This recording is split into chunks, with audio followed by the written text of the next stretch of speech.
আসসালামু আলাইকুম ওয়া রাহমাতুল্লাহি ওয়া বারাকাতুহু। ইন্নাল হামদালিল্লাহ নাহমাদুহু ওয়া নাস্তাঈনুহু ওয়া নাস্তাগফিরুহ ওয়া নাউযু বিল্লাহি মিন শুরুরি আনফুসিনা ওয়া মিন সাইয়্যিআতি আমালিনা। মান ইয়াহদিহিল্লাহু ফালা মুদিল্লা লাহু ওয়া মান ইউদ্লিল ফালা হাদিয়া লাহু। ওয়া আশহাদু আল লা ইলাহা ইল্লাল্লাহু ওয়াহদাহু লা শারীকা লাহু وأشهد أن محمدا عبده ورسوله. قال الله عز وجل: الله لا إله إلا هو الحي القيوم لا تأخذه سنة ولا نوم له ما في السماوات وما في الأرض من ذا الذي يشفع عنده إلا بإذنه يعلم ما بين أيديهم وما خلفهم ولا يحيطون بشيء من علمه إلا بما شاء وسع كرسيه السماوات والأرض ولا يؤوده حفظهما وهو العلي العظيم. لا إكراه في الدين قد تبين الرشد من الغي فمن يكفر بالطاغوت ويؤمن بالله فقد استمسك بالعروة الوثقى لا انفصام لها والله سميع عليم. আলহামদুলিল্লাহ।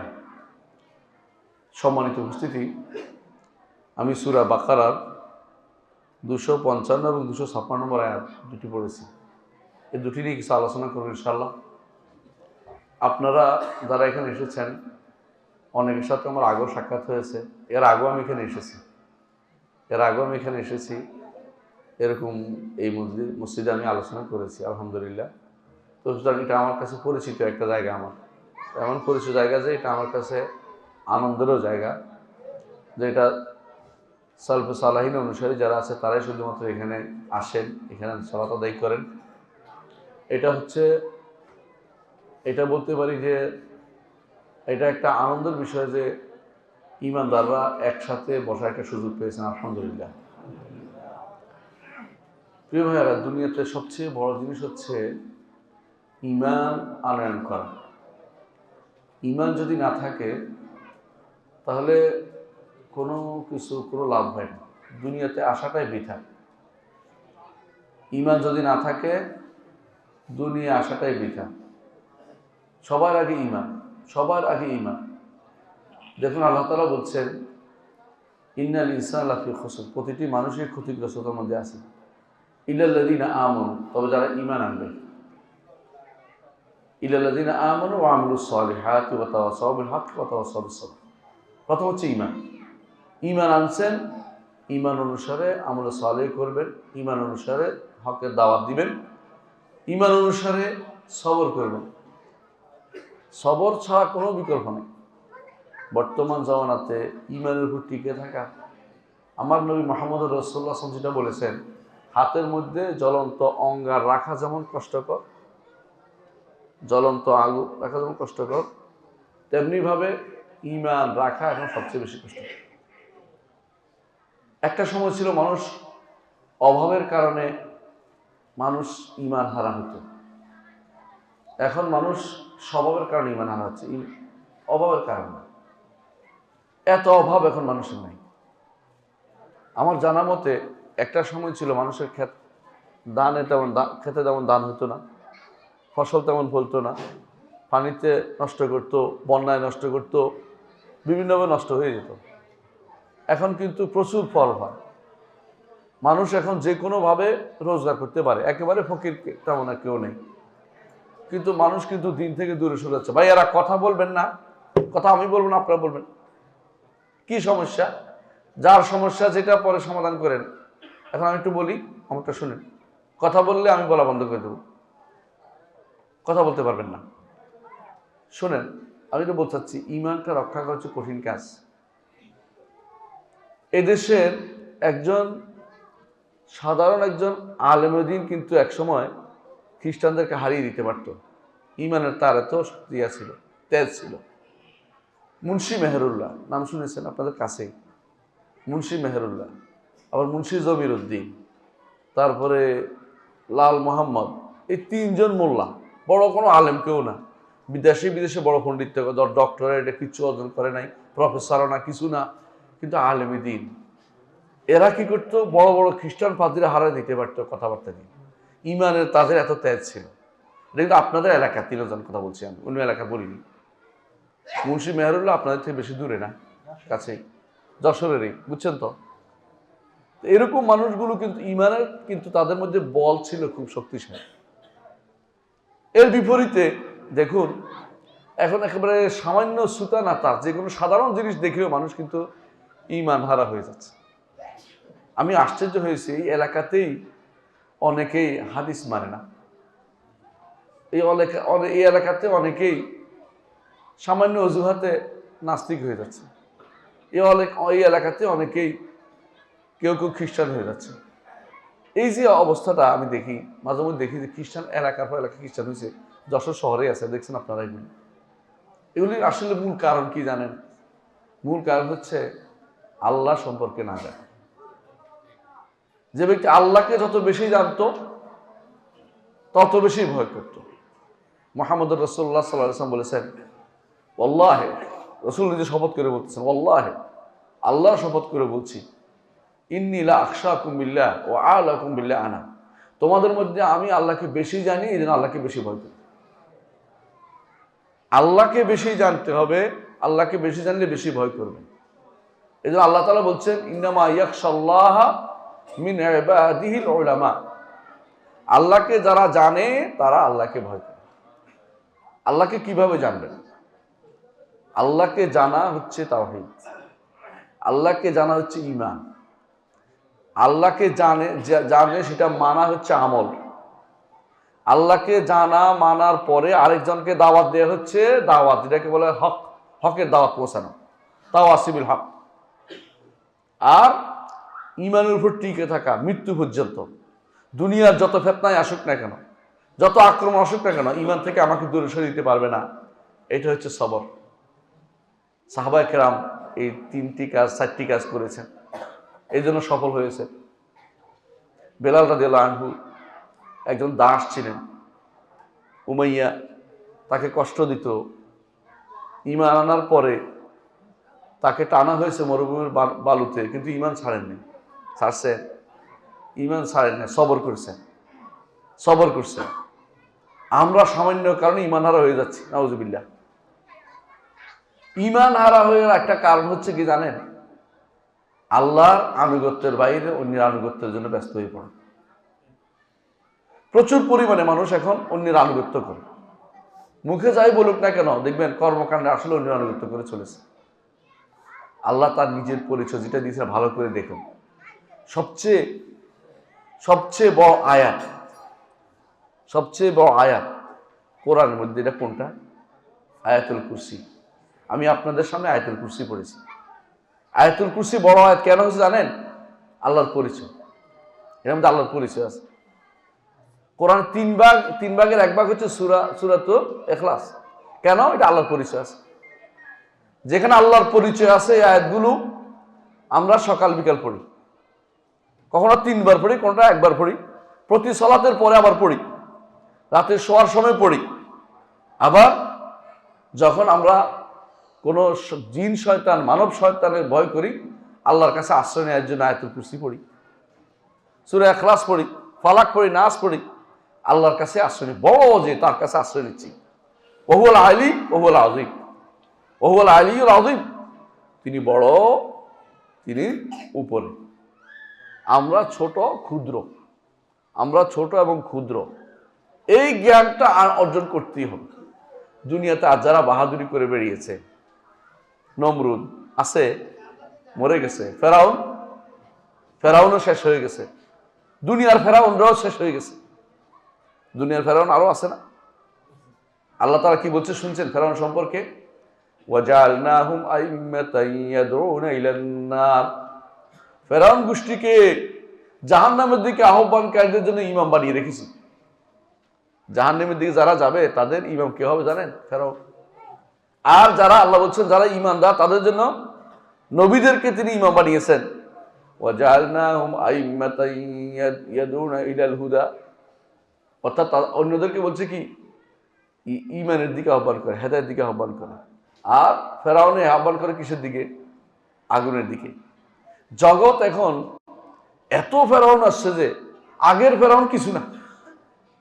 আগের ফেরাউন শুধু মিশরে ধ্বংস করত। জগতের এখন ফেরাউন যেগুলি কাফের দেশের সমস্ত ফেরাউনগুলি তৈরি হয়েছে, বুঝেন তো, কারণ নাম বলতেছি না আবার, ওই ফেরাউনগুলি ওদের দেশ নষ্ট করে আমাদের দেশ নষ্ট করতেছে। ওদের দেশের মানুষের ইমান নাই, আমাদের দেশের মানুষের ইমান শেষ করে দিবে। ওদের দেশের মানুষে সমকামিতায় লিপ্ত, আমাদের দেশের মানুষ সমকামিতার মধ্যে ফেলাবে। ও দেশের মানুষের মধ্যে আল্লাহর ভয় নাই, আমাদের দেশের মানুষ আল্লাহর ভয় করবে না। ও দেশের মানুষ শিক্ষা নষ্ট করছে, আমাদের দেশের মানুষ শিক্ষা নষ্ট করে দিবে।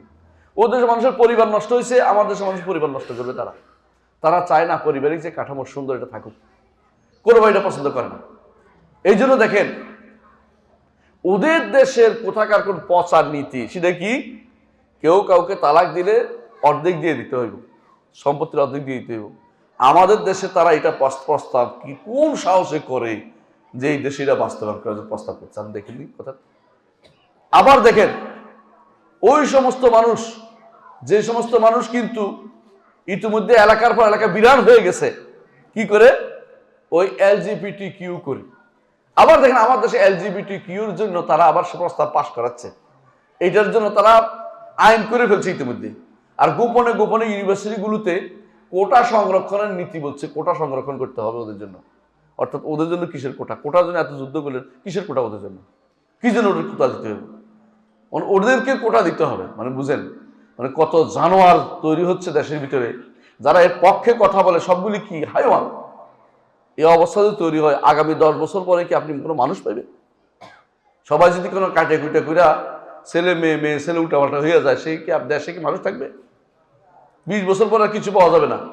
মানে ওরা ভয়ে মরে যাচ্ছে যে এই মুসলিম জনগোষ্ঠী যদি কোনো বেঁচে থাকে, আর ওরা তো নষ্ট হয়েছে, ওরা চায় না মুসলিম জনগোষ্ঠী টিকে থাকুক। কথা বুঝাতে পারছি? মুসলিম জনগোষ্ঠী ওদের সহ্য হচ্ছে না। ওদের দেশে সন্তান হইলে টাকা দেয়া হয়। আমার এক বন্ধু অস্ট্রেলিয়াতে ইমামতি করতেন, অস্ট্রিয়া ভিয়েনা ইমামতি করতে চলে আসছে দেশে। তো বলতেছে ওর সন্তান হয়েছে 6টা, ওই 6টার জন্য ওরা উল্টা ভাতা দিত। বুঝছেন কথাটা? ওদের দেশে পয়সা দেয়, কেউ সন্তান হইলে পয়সা দেয়, তোর তো ভালো কাজ করে, দেশের মানুষ নাই। তারপরে ও দেশ থেকে চলে আসছে, না আমি কাফের দেশে মরতেও পারবো না, সন্তানও বড় করবো না, আমার সন্তান বাইরে হলে উলঙ্গ দেখে সবকিছু, ওখানে থাকবে কেন, আমাদের সন্তান নষ্ট হয়ে যাবে। ও সব পাসপোর্ট ছেড়ে দিয়ে চলে আসছে, কোনো পাসপোর্টের দরকার নেই আমার, এগুলি দিয়ে চলে আসছে দেশে। কেন? কাফের দেশ আমার জন্য নয়, ইমানদারের দেশ। নিঃশ্বাস ফেলে বড় নিঃশ্বাস ফেলতে পারি যখন আমি ইমানে আজান শুনি, বড় একটা ভালো নিঃশ্বাস আসে অন্তরের মধ্যে, আনন্দ আসে, একটা সেজদা করতে পারি। আমি 1999 সালে, এরপরে আজ যাইনি, একবার ভারত গিয়েছিলাম। কিছু মনে করেন না, পাশের দেশ তো। ভাই আজান শুনি না, নামাজ কোথায় হয় জানি না, মসজিদ খুঁজে পাই না, হালাল খাবার পাই না, মনের যে দুঃখ, বেনাফুল দিয়ে আমি ঢুকছি, আয়সা বেরোই আয়সা প্রথমে আগে সিজদা করছি একটা আল্লাহর কাছে, আলহামদুলিল্লাহ আল্লাহ আমাকে একটা দেশ দিছে। বিশ্বাস করুন এত অশান্তি কাফের দেশে মানুষ কেমনে বসবাস করে, যে দেশে আজান শোনা যায় না, যে দেশে নামাজ পড়ার কোনো টাইম টেবিল ঠিক নেই, যে দেশে কোনো মসজিদ খুঁজে পাওয়া যায় না, হালাল জায়গা খুঁজে পাওয়া যায় না। আপনি খাইবেন একটা, এটা কি হালাল দিচ্ছেন হালাল বলতে পারবেন না। আমার সাথে আমার এক বন্ধু গিয়েছিল, তো উনি দাওয়াত খাইতেছে, কেউ গোস্ত খাইতেছে, মাছ গোস্ত খাচ্ছে, আমি তো গোস্ত খাই না। উনি বুঝে নাই, 3 দিন পরে উনি বুঝছে যে আমি কেন গোস্ত খাই না। বুঝছেন তো? বলতেছে ও আপনি এই জন্য গোস্ত খান, আমি তো 100 বারের মতো আসছি, আমি তো কোনো চিন্তাও করি নাই, মানে সব হোটেলে খেয়ে বলছেন গোস্ত, এই গোস্ত জবে করছে কি তার খবরও নেই। এই সমস্ত দেশে মানুষ বসবাস করলে ইমানের রক্ষা করা যায়? মানে ইমানের প্রতি সামান্যতম যে যার টান আছে, ইমানের প্রতি যার টান আছে সেই সমস্ত দেশে যায় না। আমি কথা বুঝতে পারছি কথাটা? ফামান কানাত হিজরাতুহু ইলাল্লাহি ওয়া রাসূলিহি ফাহিজরাতুহু ইলাল্লাহি ওয়া রাসূলিহি ওয়া মান কানাত হিজরাতুহু ইলা দুনিয়া আও ইমরাআতিন ইয়াতাযাওয়াজুহা ফাহিজরাতুহু ইলা মা হাজারা ইলাইহি। এখন যারা দেশের বাইরে অবস্থান করে স্থায়ী হয়ে গেছে, আসতে চায় না, একটু আমি টাকা রোজগার করে চলে আসবেন, এটা ভিন্ন কথা, অথবা কোনো কাজে গেছে চলে আসবেন। কিন্তু যারা ওখানে যাইয়া ভালো লেগে গেছে, ওখানে পরিবেশ ভালো লাগে, ওখানে থাকতে ভালো লাগে, এটা ইমানদার কাজ হতে পারে না ভাই। কারণ ইমান নষ্ট করে, এগুলো ইমান নষ্ট করে ফেলে। ইমানদার তার ইমান রক্ষার জন্য হিজরত করে। মুহাম্মদ রাসূলুল্লাহ সাল্লাল্লাহু আলাইহি ওয়াসাল্লাম সাথীরা 2টা হিজরত করছে, কেউ স্ত্রী নিয়ে হিজরত করেছে। যখন মুহাম্মদ রাসূলুল্লাহ সাল্লাল্লাহু আলাইহি ওয়াসাল্লামের কন্যা রুকাইয়া রাদিয়াল্লাহু আনহাকে নিয়ে সাথে নিয়ে ওসমান রাদিয়াল্লাহু আনহু হিজরত করলেন, রাসূল বললেন যে ইব্রাহিমের পরে এইভাবেই তুমি হিজরত করতেছ এই রুকাইয়াকে নিয়ে, অর্থাৎ ওসমানের হিজরত হচ্ছে ইব্রাহিম হিজরতের মতো তার স্ত্রীকে নিয়ে হিজরত করে চলে গেছেন। কি জন্য? ঈমান রক্ষার্থে। আবার মদিনায় খবর পেয়েছে, রাসূল গেছেন, আবার চলে আসছে। 2 হিজরত। এইভাবে প্রত্যেকে হিজরত করেছে, হিজরত করেছে কেন? ঈমান রক্ষার্থে। আর আমাদের হিজরত হয় দুনিয়ার জন্য, টাকা পয়সা, অর্থ সম্পত্তি, চাকরি বাকরি, ওইটা অথবা সেখানে ছেলেদের উন্নত ভবিষ্যৎ পাওয়ার জন্য। ভাই, ঈমানটা কিন্তু নষ্ট করে এটা করছে। আজও যারা বড় বড় পদে আছে সবাই আল্লাহকে ভয় করে না বলেই ওই পদে অবস্থান করতে পারছে। দেশের অনেক পদ আছে যেগুলিতে আল্লাহকে ভয় করলে এই পদে থাকতে পারে না। বুঝলেন? অমুকের পুত্র অমুক এক বিশাল ছোট বুড়া মানুষ যায় চা দোকানে বসে আড্ডা দিতে বলে, আমার ছেলে অমুক খানের এটা, অমুক খানের এটা, বলছে নাম ধরে ভয়ও লাগে এখন বলতে, কেউ আমার বিরুদ্ধে বলছে। ম্যাজিস্ট্রেট ধরেন, বর্তমান আইনে ম্যাজিস্ট্রেট হওয়া তো জায়েজ নেই, জানেন কি না? এটা বর্তমান আইনি বিচারটা কে করবে? কোন আইনে করবে? তাকে কি স্বাধীনতা আছে আল্লাহর বিচারটা করতে পারবে? নাই, আল্লাহর বিচার করতে পারবে না। আল্লাহ তাআলা দেখেন, আল্লাহর পরিচয় দেওয়ার পরে আল্লাহর পরিচয় দিয়েছে কোথায়? আল্লাহু লা ইলাহা ইল্লা হুয়াল হাইয়ুল কাইয়্যুম। আল্লাহ এমন এক সত্তা, তিনি তো সত্য কোনো ইলাহ নেই, তিনি একমাত্র সত্য ইলাহ, সত্য আল্লাহ। তিনি তো আর কোনো আল্লাহ নেই, একমাত্র আল্লাহ তিনি। আল হাই আল কাইয়্যুম, তিনি চিরঞ্জীব, তিনি সর্বসত্তার ধারক, তিনি শুধু জীবিত, আর সব মরবে, আর সব মরবে। তিনি শুধু জীবিত আর সব মারা যাবে। ওয়াল জিন ওয়াল ইনসি ইয়ামুতুন, এমনকি ফেরেশতারাও তো মারা যাবে, ফেরেশতারাও মারা যাবে। আসমান এবং জমিনে যা আছে সব মরে যাবে। মরে গিয়ে কি শেষ? আল্লাহর সামনে আবার উপনীত হতে হবে। আসমান জমিন যে ধ্বংস হচ্ছে না, কারণ আল্লাহ কাইয়্যুম। এই জন্য কাইয়্যুম অর্থ হলো যথার্থ ধারক। ইন্নাল্লাহ ইউমসিকুস সামাওয়াতি ওয়াল আরদা আন তাজুলা, আসমান এবং জমিনকে আল্লাহ ধারণ করে রেখেছেন আন তাজুলা, যাতে করে এটা নষ্ট না হয়ে যায়। ওয়ালা ইন জালাতা ইন আমসাকুহুম আহাদুম মিন বা'দি, যদি আসমান জমিন তার জায়গা থেকে সরে যেত, তোমাদের কেউ কি তা ধরে রাখতে পারতে? কথা বুঝেন কিনা? যদি পৃথিবী আপনি 10 মিনিট যদি কোনো আমাদের এই শহরটা কি যশোর শহরটা নাচানাচি করে, বাঁচবে কেউ? বিল্ডিংগুলি থাকবে? কিছুই থাকবে না। কথা বুঝেন কিনা? তা যদি শুধু একটু জমিনের একটু কম্পন, এটা কিছুই না। এর ঊর্ধ্বে যেটা হচ্ছে ওটা কি বুঝতে পারেন কি হতে পারে? যদি জমিনটাকে বলে ছেড়ে দিলাম, তুমি এখানে থাকবে না, তুমি যা মঙ্গল গ্রহে একটা ধাক্কা লাগাও, তুমি যাই অমুক গ্রহের সাথে একটা কি করো, লেগে যাও, বুঝছেন তো? পানিগুলিকে ছেড়ে দিল যে তুমি আর পৃথিবীর সাথে পানি যেন না থাকে, কোথায় যাবে? দেশের মানুষের কি অবস্থা হবে? মানুষ আল্লাহকে জানে না বলেই শুধুমাত্র শিরিক করতেছে। কথা বুঝছেন কিনা কথাটা? আল্লাহকে জানে না বলেই সে ঈমান হারা হচ্ছে। সে তো বুঝতো যে আল্লাহর নেয়ামত, কত নেয়ামত সে ভোগ করেছে, সে কোনোদিন কিন্তু শিরিক করতে পারত না। বেশিরভাগ মানুষই নেয়ামতের কদর করে না, নেয়ামতকে নিয়ে কুফর করে, নেয়ামতের কদর করে না। যে নিঃশ্বাস আপনি টানতেছেন, উপরে গেলে কিন্তু নিঃশ্বাস নাই, জানেন তো? ওই মাস্ক ভাড়া করে যেতে হবে উপরে গেলে। আল্লাহ তাআলা কোরআনে কারীমে বলেছেন, কাআন্নামা ইয়াসআদু বিস-সামা, যেন সে উপরে উঠতেছে, নিঃশ্বাস বের হচ্ছে না তার। একটা সময় গেছে করোনাতে, কিছু মানুষ কিন্তু পয়সা দিয়ে কিনছে, ডাক্তার সাহেবরা এখনো সাক্ষী আছে, জিজ্ঞাসা করেন, পয়সা দিয়া ওয়া নিয়ে হাসছে, কি বলে এটাকে, গ্যাসের চেম্বার নিয়ে হাসছে, একটু পরপর ছাড়ছে, আবার আসছে, আবার ছাড়ছে। পয়সা দিয়ে কিনে যদি কোনো আপনার প্রত্যেকে আমাদের গ্যাস কিনতে হতো, যেটা অক্সিজেন কিনতে হতো, তো আমাদের কিন্তু কেউ বাঁচার উপায় ছিল না। আল্লাহ এমন সুন্দর সিস্টেম করে আমাদের অক্সিজেনের ব্যবস্থা করে দিয়েছেন যে মানুষ এখানে থাকে, এখানে বসবাসের অক্সিজেন ব্যবস্থা করেছেন। যেখানে মানুষ থাকে না সেখানে অক্সিজেন দেন নেই, সেখানে অন্য কিছু দিয়েছেন। আবার মানুষের যে অক্সিজেন উৎপাদনকারী ব্যবস্থা আল্লাহ তাআলা করে দিয়েছেন, সেটা কি, গাছগাছালির ব্যবস্থা করে দিয়েছেন। এত সুন্দর সিস্টেম। পানির ব্যবস্থা করেছেন, মাটির মধ্যে ভিতরে পানি দিয়েছেন, উপর থেকে পানি দেন, নিচ থেকে পানি উঠে। এই পানি যদি তিনি ভিতরে ডুবিয়ে দেন, কে বের করে নিয়ে আসবে? যারা আজ বাগড়ম্বর করছে, আল্লাহর বিধানকে কোনোভাবেই তারা মেনে নিতে পারে না, মানতে চাচ্ছে না, আল্লাহর বিধানের বিরুদ্ধে কথা বলে, আপনি কি জানেন না এরা কত ভয়াবহ কাজ করছে? এরা কিন্তু কালকেও মরতে পারে, আজকেও মরতে পারে, মরার পরে কিন্তু আল্লাহর সামনে উপস্থিত হবে। তিনি আল হাই আল কাইয়ুম, আল্লাহু লা ইলাহা আল হাইয়ুল কাইয়ুম লা তাখুযুহু সিনাতুন ওয়ালা নাওম। তাকে কোনো তন্দ্রাও পায় না, ঘুমও পায় না। কারণ তন্দ্রা ঘুম কার পায়? যে দুর্বল মানুষ। দুর্বল হইতে হইতে একসময় আর পারে না, ঘুম চলে আসে। তন্দ্রা ঘুম আসে মানুষের কি জন্য? দুর্বলতার কারণে। আল্লাহ দুর্বল না, কওয়ি মাতিন, তিনি যুল কুওয়াতিল মাতিন। আল্লাহ নিজেকে বলেছেন ওহুয়াল কওয়ি, তিনি অত্যন্ত শক্তিশালী, তিনি কাদের মুতলাক, সবকিছু করতে সক্ষম। এই জন্য তার তন্দ্রাও পায় না, ঘুমও পায় না। বুঝছেন তো? এমন এক সত্তা, যে সত্তার কাছে পৌঁছার কোনো ক্ষমতা কারোর কাছে নাই। কারো কিভাবে পৌঁছবো? তিনি যেটা বলছেন সেভাবে পৌঁছতে হবে আল্লাহর কাছে যাওয়ার জন্য। আল্লাহর কথা না শুনলে আল্লাহর কাছে যে কোনো ভালো কিছু পাবেন না। কথা বুঝেন? আপনি যদি কোনো বলে যে, আপনাকে যদি কোনো আজকে কোনো রাষ্ট্রপ্রধান দাওয়াত দেয়, আপনি যদি বলেন যে আপনার কথা শুনলাম না, তাহলে আপনাকে ভালো কিছু পাবেন? ভালো কিছু পাবেন না। যদি তার কথা শুনে যান তাহলে ভালো কিছু পাবেন। তার সামনে কিন্তু আমাদের হাজির হতেই হবে। ও হাশারনাহুম ফালাম নুগাদির মিনহুম আহাদা, হাসর করেছি তার কাছে কাউকে আমরা দুনিয়াতে ছেড়ে দেয়নি, সবাইকে নিয়ে আসছি। হাসর মাঠে সবাইকে যেতে হবে, এবং যেতে হবে লম্বা টাইম থাকতে হবে। লম্বা টাইম হাসর মাঠে আমাদের থাকতে হবে। কতদিন? 50,000 বছর দাঁড়িয়ে থাকতে হাসর মাঠে। 50,000 বছর বসার জায়গা নেই, দাঁড়িয়েই থাকতে হবে।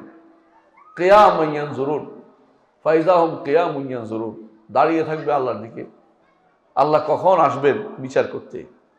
সেই বিচারের জন্য মুহাম্মদ রাসূলুল্লাহ সাল্লাল্লাহু আলাইহি ওয়াসাল্লাম সুপারিশ করবেন আল্লাহর কাছে, আল্লাহ আসেন বিচার করে দেন, একটা ফয়সালা করে দেন। তখন শুধুমাত্র বিচার শুরু হয়ে যাবে। এর আগ পর্যন্ত কেউ সেখানে যেতে পারবে না।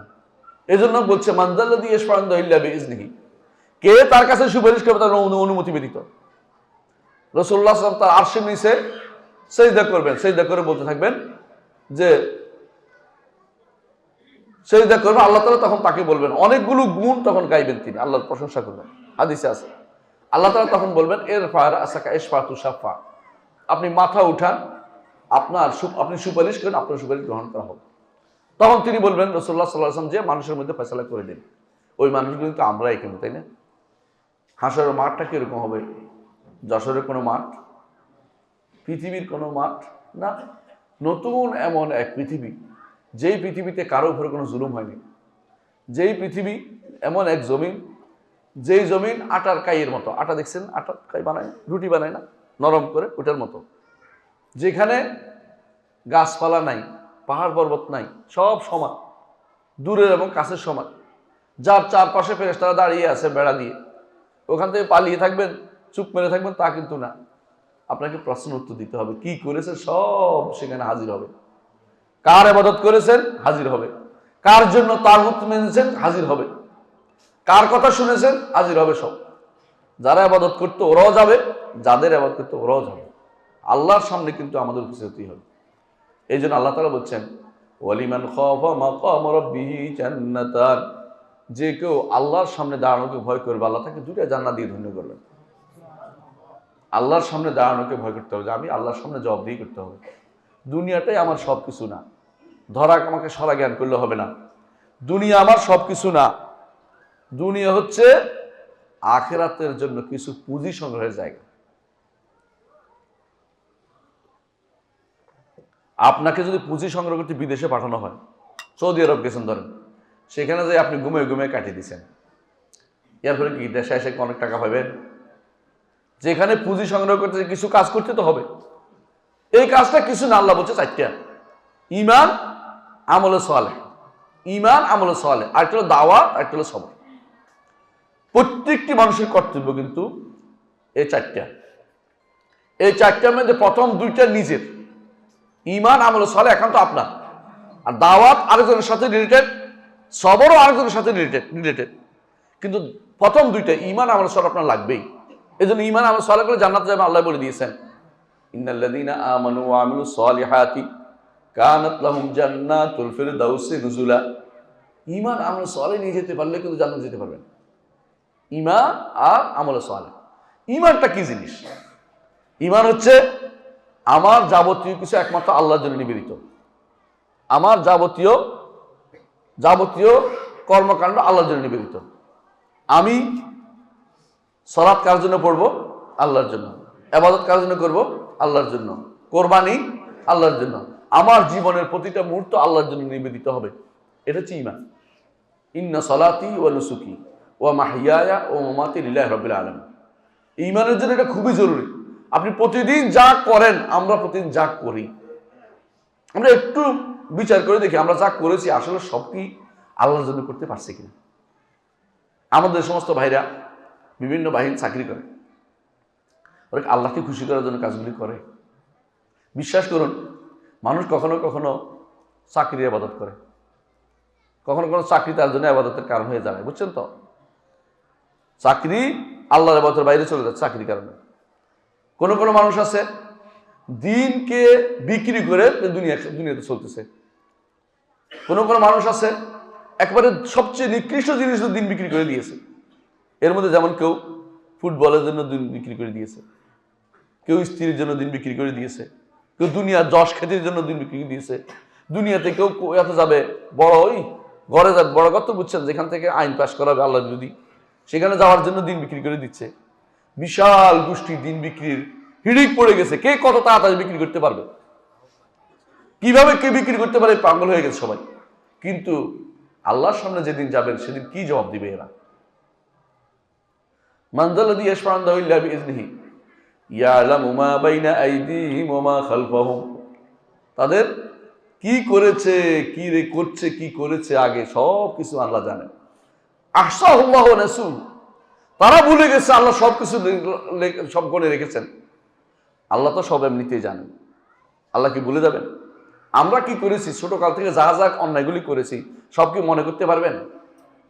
কিন্তু সেদিন কিন্তু আপনার প্রত্যেকটা জিনিস হাজির হবে। সেদিন কি বলবেন? মা লিহাযাল কিতাবি লা ইউগাদিরু সগীরাতান ওয়ালা কাবীরাতান ইল্লা আহসাহা। এই কিতাবের কি হলো, ছোট বড় কিছুই বাদ দেয় না, সবই তো লিখে দিয়েছে। সেদিন কিন্তু ওয়া বাদালাহুম মিনাল্লাহি মা লাম ইয়াকুনু ইয়াহতাসিবুন। সেদিন এমন জিনিস প্রকাশ পেয়ে যাবে, আরে এইটা যদি না দেখা যেত, এটা যদি গোপন থাকতে পারতো। বুঝলেন কিনা? আপনি এমন জিনিস দুনিয়াতে অন্যায় করে অনেক গোপন রাখে না, কেউ যদি না করে রাতের অন্ধকারে কি করছেন সেদিন যেটা প্রকাশ পেয়ে যায়, এই দুঃখ কোথায় রাখবেন? হাসরের মাঠে সবার সামনে প্রকাশ পেয়ে গেল। ঈমানদার ঈমানের ভাষা তওবা করে আল্লাহ তাকে যে কোনো ভাবে পার করবেন, প্রসার করবেন না। হাদিসে আছে রাসূলুল্লাহ সাল্লাল্লাহু আলাইহি ওয়াসাল্লাম বলেছেন, আল্লাহ তাআলা কোনো বান্দাকে ডেকে তার একান্ত করবেন। তাকে অতটা অনেকে ভুল করে, একান্ত করা মানে একান্ত জিজ্ঞাসা করবেন, বান্দা এগুলি করছিলি, এগুলি করছিলি? বান্দা বলে হ্যাঁ করছিলাম, কাউকে বলি নেই। তো ঠিক আছে, সাতারতুহা আলাকা ফিদ দুনিয়া ওয়া আনা আস্তুগা আলাহা। দুনিয়ার বুকে কেউ জানতে পারেনি, আজকে তোমার জন্য কাউকে জানতে দিব না, পার করে দিব। আল্লাহু আকবার। ঈমানদার যদি আল্লাহর সাথে সম্পর্ক ঠিক রাখে, বাগাড়ম্বর না করে, শিরকে লিপ্ত হয়ে বাহাদুরি না করে, আল্লাহ বিরোধী কাজের মধ্যে বাহাদুরি না করে, আল্লাহ তাকে কিন্তু পার করবে ঈমান থাকলে।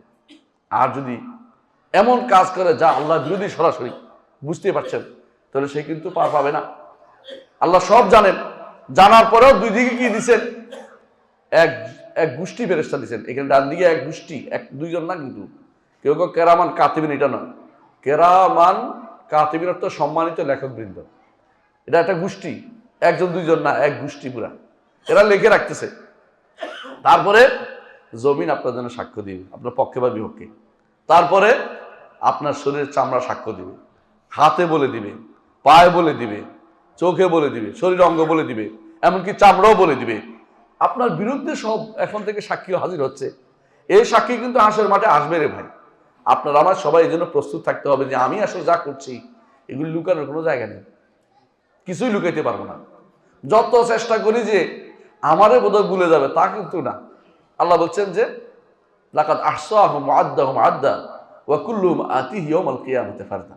আমি সবাইকে গণে রেখেছি, আসতে হবে, একা সবাইকে আসতে হবে। ওয়া লাকাদ জিতুমুনা ফুরাদা কামা খালাকনাকুম আউওয়ালা মাররা। তোমরা আমার কাছে একা একই এসেছো, যে প্রথমবার তোমাকে একাকী সৃষ্টি করেছিলাম।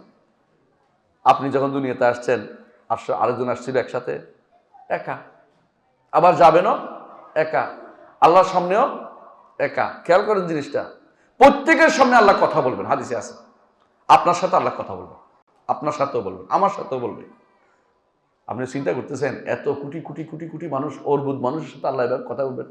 আল্লাহর কথা বলা আপনার কথা বলা একরকম না। আল্লাহ একই সাথে আমাদের কথা শুনতে পান কিনা? কোটি কোটি মানুষ কি বলে?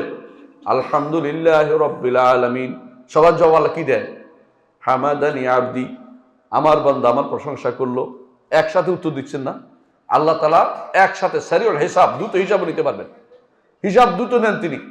একজনের সাথে কথা বলতে একজন থামিয়ে দিতে হয় না। আপনারা সবকে আমি থামিয়ে দিছি কেন? আমার কথা শুনতে হবে এই জন্য। আল্লাহ একসাথে সবার সাথে কথা বলতে পারেন। আল্লাহর সাথে আমাদের কোনো মিল নেই কোন দিক দিয়ে। এইভাবে দ্রুত তিনি হিসাব নেবেন, প্রত্যেকের সাথে তিনি কথা বলবেন। আমার নবী বলেছেন, মা মিনকুম মিন আহাদিন ইল্লা ওয়া সায়ুকাল্লিমুহু রাব্বুহু বাইনাহু ওয়া বাইনাহু লাইসা বাইনাহু ওয়া বাইনাহু তুরজুমান। তোমাদের প্রত্যেকের সাথে তোমাদের রব কথা বলবেন, অনুবাদক লাগবে না। আমরা তো অনুবাদক লাগে, এখন এক দেশ থেকে আরেক দেশে অনুবাদক লাগে। আল্লাহর সাথে কথা বলতে অনুবাদক লাগবে না। কবরে যে প্রশ্ন উত্তর দিবেন অনুবাদক লাগবে? আপনি আরবি জানেন না বলে উত্তর দিতে পারবেন না? ঈমান আমল সালেহ ঠিক থাকলে কবরে গেলে উত্তর দিতে পারবেন আপনি। কোন ভাষা দিবেন টেনশনের দরকার নাই, আল্লাহ উত্তরের ব্যবস্থা করে দিবে। আল্লাহ উত্তরের ব্যবস্থা করে দিবে। ইন্নাল্লাযীনা ক্বালু রাব্বুনাল্লাহু সুম্মা ইসতাকামু তাতানাজ্জালু আলাইহিমুল মালায়েকাতু আল্লা তাখাফু ওয়া লা তাহজানু ওয়া আবশিরু বিল জান্নাতিল্লাতী কুনতুম তুআদুন। যারা বলবে আমি রবের উপর ঈমান এনেছি, আমার রব আল্লাহ, এটার উপর স্থির রয়েছে, এদিক সেদিক যায় নাই, ইস্তেকামত রয়েছে, শিরিক করে নাই, বেদাত করে নাই, তাগুতের দিকে যায় নাই, অন্যায় কাজ করে না, অন্যের দিকে যেতে চায় নাই। সে গেলেও তওবা করে আবার ফিরে আসছে যে আমি ভুল করেছি, আল্লাহ আমাকে মাফ করে দেন। আল্লাহ তাকে মাফ করে দিয়েছে। যতবার তওবা করবে ততবার আল্লাহ মাফ করবে। আল্লাহ তাআলা রাসূল ওয়াদা করেছেন। যদি রাসূলুল্লাহ সাল্লাল্লাহু আলাইহি ওয়াসাল্লাম বলেছেন, আল্লাহ তাআলা বলেন, হে আমার বান্দা, যদি তোমার গুনাহ আনানাস সামা, আসমান পর্যন্ত পৌঁছে যায়।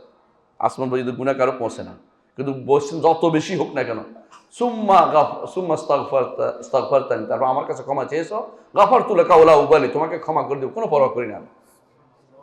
আল্লাহ সব ক্ষমা করে দেবেন, কিন্তু চাইতে হবে আল্লাহর কাছে ক্ষমাটা। দুনিয়ার বুকে অন্যায় হচ্ছে, এই অন্যায়টাই স্বীকার করতেছে না। এখন আমরা এখন যে সমস্ত নীতির উপর প্রতিষ্ঠিত হয়ে আছি, যে সমস্ত নীতির উপর দেশটা চলতেছে, নীতিগুলি কি জায়েজ? সেকুলারিজম কি ইসলামে আছে? আপনার উপর দিয়ে তো সেকুলারিজম বসাই দিচ্ছে, আপনি জিজ্ঞাসা করছিল? যারা সেকুলারিজম আপনি ধর্মীয় বসাই দিচ্ছে, আপনি জিজ্ঞাসা করছে কোনোদিন?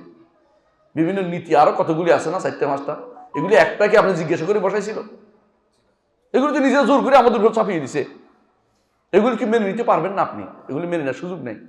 এগুলি মেনে নিয়ে আপনি যেখানে যান না কেন, আপনি কিন্তু কুফুরির সাথে আঘাত করেছেন। ইমানদার কখনো কুফুরির সাথে আঘাত করতে পারেন, ইমানদার ইমান ঠিক রাখেন। সবার আগে ইমান। মুহাম্মদ রাসূলুল্লাহ সাল্লাল্লাহু আলাইহি ওয়াসাল্লামের কাছে প্রস্তাব নিয়ে আসছে মক্কার কুরাইশরা, যে আমরা, মক্কার কুরাইশে কি প্রস্তাব নিয়ে আসছে?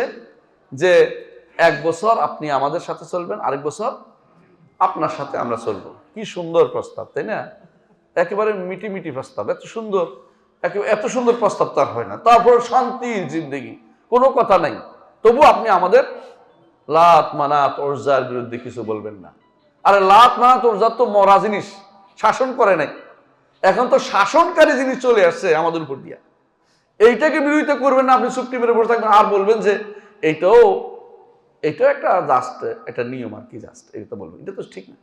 নিয়ম জাস্ট নিয়ম না। ইসলামকে যদি আপনি মনে করেন যে আল্লাহ পূরণ করে দিয়েছে, পূর্ণ করে দিয়েছেন, আল-ইয়াওমা আকমালতু লাকুম দীনাকুম ওয়া আতমামতু আলাইকুম নি'মাতি ওয়া রাদিতু লাকুম ইসলামা দীনা, তো আপনি অন্য কিছু আসলে আনতে পারেন না। আনা অর্থ হচ্ছে আপনি মনে করছেন এখানে কি আছে, একটু কম আছে, এটা পূরণ করতে হবে।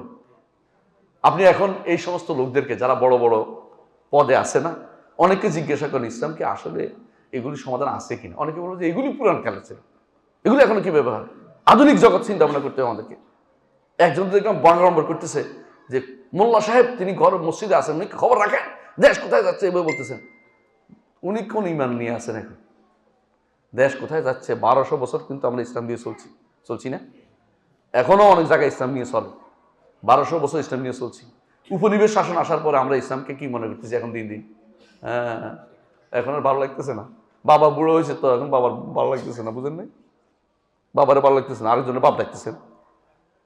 নিজের বাপ বুড়ো হলে আরেকজনের বাপ ডাকতে যায়, নিজেরা বুড়ো হয় না, আপনার কাছে বুড়ো হয়েছে। ইসলাম কোনদিন বুড়ো হয় না। ইসলাম সর্বদা সব সময়ের জন্য সমস্ত প্রশ্ন উত্তর ইসলামে রয়েছে, এটা বিশ্বাস করতে হবে। ইসলামে যে কোনো প্রশ্ন উত্তর যে কোনো সময় রয়েছে, কারণ এটাই আল্লাহ তাআলা বলছে আল-ইয়াউমা আকমালতু লাকুম, দিন পূর্ণ করে দিয়েছে। জিনিস পূর্ণ হলে এখানে কমতি থাকে না, কিন্তু কমে কখন? যখন আমার মধ্যে জ্ঞানের অভাব থাকে। ইসলাম সম্পর্কে আমার কোনো জ্ঞান নাই, ইসলাম সম্পর্কে জ্ঞান না থাকার কারণে আমি মনে করছি ইসলামে নাই। কথা বুঝছেন কিনা? আপনি যদি কোনো কিছু বের করতে না পারেন, বলুন নাই নাই নাই, আসলে তো আছে কিন্তু আমি বের করতে পারি নাই। একই জিনিস একজনে খুঁজে অনেক প্রশ্ন উত্তর পায়, আরেকজনে খুঁজে কিছুই পায় না, কারণ তার মাথার ভিতরে সে ব্রেন নেই, কাজে লাগাতে পারে নাই। আর বিশ্বাসের বিষয়টা খুব গুরুত্বপূর্ণ এখানে। আপনি আল্লাহর কোরআনের উপর যদি এই বিশ্বাস রাখেন যে আল্লাহর কোরআন হুদাল্লিল নাস, হুদাল্লিল মুত্তাকিন, হুদাল্লিল নাস, সমস্ত ম্যানকাইন্ডের জন্য হেদায়েতের জিম্মাদারি নিচ্ছে, আপনি হেদায়েতের জন্য অন্যখানে কেন যান? আপনার পথ দেখতে হবে কোনটা আখিরাতের পথ। দুনিয়াকে আমি ছেড়ে দিতে বলিনি, দুনিয়াটা অবশ্যই আল্লাহর বিধান দিয়ে চলতে হবে। মান যাল্লাযী ইয়াশফা'ু ইনদাহু ইল্লা বিইযনিহি ইয়া'লামু মা বাইনা আইদিহিম ওয়া খালফাহুম ওয়া লা ইউহীতুনা বিশাইইন মিন ইলমিহি। আল্লাহর জ্ঞানের কুল কিনারা করার কোনো ক্ষমতা নেই কারো। আল্লাহর জ্ঞান কত বেশি কেউ কুল কিনারা করতে পারবে না। ওয়া হুয়াল আলী ওয়া লা ইয়াউদু হিফযুহুমা ওয়াল আলিয়্যুল আযীম। আসমান জমিনের সংরক্ষণে আল্লাহর কোনো কি হয় না, কোনো কষ্ট হয় না। আসমান জমিন, জমিন কদ্দূর বুঝছেন তো? আপনার কাছে মনে হচ্ছে শুধু পৃথিবীটাই জমিন, তাই না? না, আসমানের নিচে যেটি আছে সবগুলি তো জমিন এবং আসমানের মাঝখানে জায়গা। মা বাইনাহুমা, আল্লাহ বলছে আল্লাহ সৃষ্টি করেছেন এই সবগুলি 6 দিনে সৃষ্টি করেছেন। এখন যারা আজ বিভিন্ন রকমের থিওরি বের করছে, ওইটা ওইটা বলতেছে, এরিস্টনমও দেখেছে পৃথিবীটা ছোট্ট, ওইটা ওইটা যত কিছুই বের করে না কেন সবই কিন্তু আসমানের নিচে। কোনো সন্দেহ আছে? আসমানের নিচে এগুলি, এগুলি লম্বা কি গোল এটা নিয়ে আমার টেনশন করতেছি না, আপনি এটা নিয়ে ঝগড়া করতে থাকেন, কিন্তু এগুলি আসমানের নিচে। এগুলি সব কি আসমানের নিচে। আসমানে কিন্তু কেউ পৌঁছতে পারে নাই। ইয়া মাশাল জিন্নি ওয়াল ইনস ইন ইসতাতা'তুম আন তানফুযু মিন আকতারিস সামাওয়াতি ওয়াল আরদি ফানফুযু লা তানফুযুনা ইল্লা বিসুলতান। হে মানুষ এবং জিনেরা, আসমান জমিন এর প্রান্তদেশ ভেদ করে অন্য কোথাও যেতে পারবে? যাইবে যে ওইটা কার জায়গা? আল্লাহর জায়গা। আল্লাহর জায়গার বাইরে কেউ যেতে পারবে না। মরলেও আল্লাহর কাছে যেতে হবে, জীবিত থাকলেও আল্লাহর জায়গাতেই আছে, মরলেও আল্লাহর কাছে, হাসর কায়েম হলেও আল্লাহর কাছে যেতে হবে, মরলেও কিন্তু জবাব দিতে হবে, হাসর দিনও আল্লাহর কাছে যেতে হবে। যার কাছে যে প্রশ্ন উত্তর দিতে পারবে, যত তাড়াতাড়ি উপলব্ধি করতে পারবে, তত আমরা কিন্তু সৌভাগ্যবান হব যে আমার কিন্তু শেষ কথা হচ্ছে আল্লাহর কাছে। এটাই হচ্ছে রাসূলুল্লাহ সাল্লাল্লাহু আলাইহি ওয়াসাল্লাম শিখানো, আল্লাহ শিখানো ইন্না লিল্লাহি ওয়া ইন্না ইলাইহি রাজিউন। আমরা আল্লাহর জন্য আল্লাহর কাছে ফিরে যাব। আল্লাহর কাছে ফিরে গেলে যত কিছুই করি না কেন, একটু চিন্তা করি যে আল্লাহর কাছে ফিরে আমি কি জবাব দেবো? এটা পারবেন? যারা আজ কাউকে মেরে ফেলতেছে, কেউ আক্রমণ করতেছে, কেউ এটা করতেছে, কেউ এটা করতেছে, কারো ঠকাচ্ছে, কাউকে বিভিন্নভাবে প্রতারণা করতেছে, এগুলি কি আল্লাহর সামনে যাবে না? এই সম্পদ কিন্তু যাবে না তার সাথে। যে সম্পদের জন্য, যে সম্মানের জন্য প্রতারণা করতেছে, কোনোটাই কবর পার হয় না, উপরে থেকে যায়। সর্বোচ্চ কি দুনিয়াতে খুব বড় বড় বাগড়ম্বর করছেন, মরার সময় আপনার কি করবে? হ্যাঁ, বড় বড় পায়ে দিয়ে বুটের কটা লাথি মারবে, বুট দিয়ে কটা লাথি মারবে, এটা বলে সম্মান। এটা বলে সম্মান, বুট দিয়ে লাথি দিলে বলে সম্মান। এটা কিসের সম্মান? এটা চিৎকার করে উঠবে আর বুট দিয়ে লাথি মারবে দফাস করে। এটা আপনার কি উপকার হবে কবরের নিচে? দুনিয়া তো আপনাকে দেখাইছে এটা কোন শয়তান আবিষ্কার করেছে? আল্লাহ সব বিরোধী জিনিস আবিষ্কার করে দিচ্ছে আপনাকে। দোয়া করতে পারছে না করে কি করছে? এটা আবিষ্কার করছে। আবার ফুল দিতে যাচ্ছে জায়গায় জায়গায়, দেখেন না? সময় আসলে তো ফুল দেবে, প্রত্যেকেই দেয়। যদি কেউ এখন পাশ করে সবার আগে শিরিক দিয়ে শুরু করে, আবার অনেকে পাশ করার জন্য শিরিক দিয়ে শুরু করে। পাশ করার শিরিক বুঝেন নাই? প্রথম যাবে শাহজালালের মাজার থেকে তার নির্বাচনী প্রচারণা শুরু হয়ে যায়। অনেকে করে, আমরা তো অনেকে করে না, ভালো মানুষ আছে। ভালো মানুষ কেন বলছে বুঝেন তো? তাদের কিছু বাধার পথ থাকে আর কি। আমার ভালো মানুষ খুব কমই আছে। শাহজালালের মাজার থেকে শিরিক দিয়ে শুরু করে। শাহজালাল মাজার কেন যায়? আমরা বলেন কেন যায়?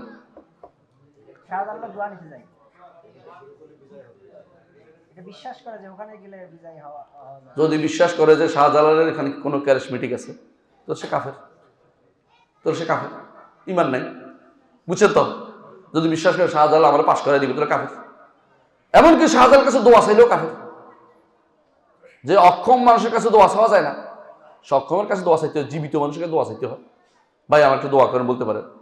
নিজে আল্লাহর কাছে সরাসরি চাওয়াটা হচ্ছে নিয়ম। যদি আরেকজনকে সাথে নিয়ে চাইতে এটা যাই যাচ্ছে, কিন্তু উত্তম হচ্ছে একা চাওয়া। আল্লাহকে সরাসরি ডাকা হচ্ছে উত্তম। উদুনি আস্তাজিব লাকুম, আমাকে ডাকো আমি তোমার ডাকে সাড়া দেব।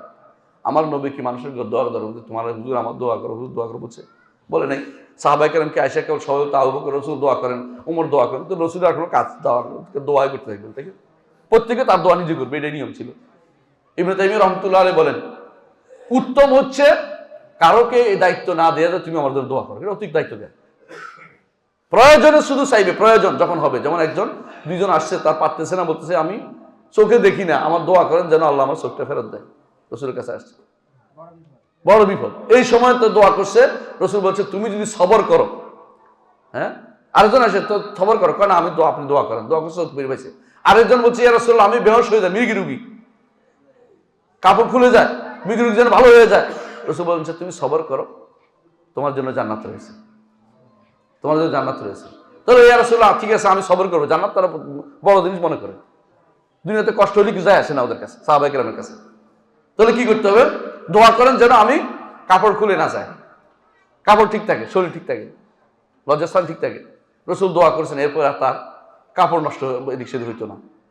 চিন্তা করেছেন, মানে ভালো হওয়ার জন্য ইচ্ছা করলে তিনি ভালো হয়ে যেতে পারতেন রোগটা, কিন্তু চিন্তা করেছেন জান্নাতে যাইলে তো আর কোনো দরকার সুবিধা নেই। দুনিয়াতে যে ব্যক্তি সবচেয়ে খারাপ অবস্থায় ছিল, জান্নাতে ঢুকানোর পরে তাকে বলা হবে তুমি কোনো কষ্টে ছিলে? না, কি বলে, কোনোদিন কষ্ট ছিলাম না, মানে ভুলে গেছে। কারণ আপনিও ভুলে যাবেন, আপনি যদি কোনো খুব ভালো অবস্থায় থাকেন না, সামান্য দিনের কষ্টটা ভুলে যান অনেক মানুষ। ঠিক দুনিয়ার জীবন তো সবচেয়ে অল্প সময়, এত অল্প সময় বলার বাইরে। সেদিন কি বলবে?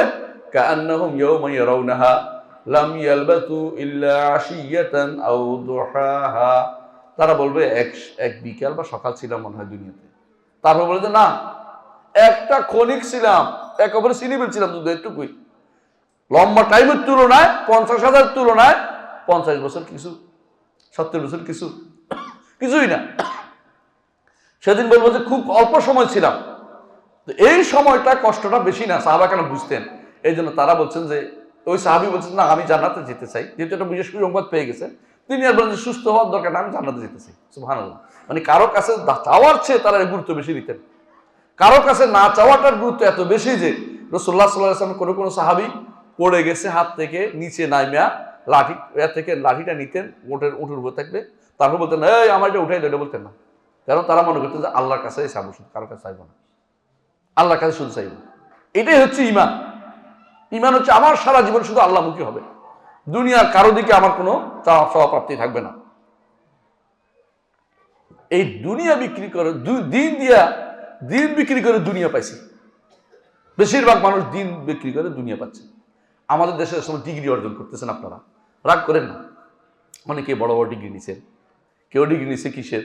দর্শনের উপর ডিগ্রি, কেউ নিছে ফোকলোর উপর ডিগ্রি, কেউ ডিগ্রি নিছে ফাইন আর্টসের উপর ডিগ্রি, কেউ নিছে রাজনীতি বিজ্ঞানের উপর ডিগ্রি। এগুলি কি ইসলামের কিছু?